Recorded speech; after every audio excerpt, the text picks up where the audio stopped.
नमस्कार मंडळी, जय जय रामकृष्ण हरी। 16 संस्कारातील दुसरा संस्कार म्हणजेच पुंसवन। हा संस्कार मातेच्या उदरामध्ये ज्यावेळेस गर्भ सुनिश्चित होतो त्यावेळेस केला जातो।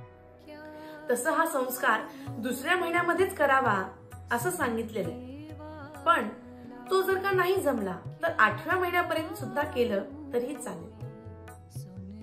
या संस्कारामध्ये मातेच्या डाव्या नाकपुडीमध्ये मुळांचा रस टाकला जातो आणि त्यानंतर दह्यामध्ये 2 उडीद आणि 1 साळ असं हे पुंसवन मातेला ग्रहण करावं असं सांगतात। त्यानंतर यामध्ये अनेक होम हवन आणि अनेक विधी या पुंसवन संस्कारामध्ये सांगितलेले आहेत। हा संस्कार तुम्हाला करायचा असेल तर तुमच्या ओळखीच्या कुठल्याही वैदिक ब्राह्मणाला बोलून तुम्ही हा संस्कार करू शकता।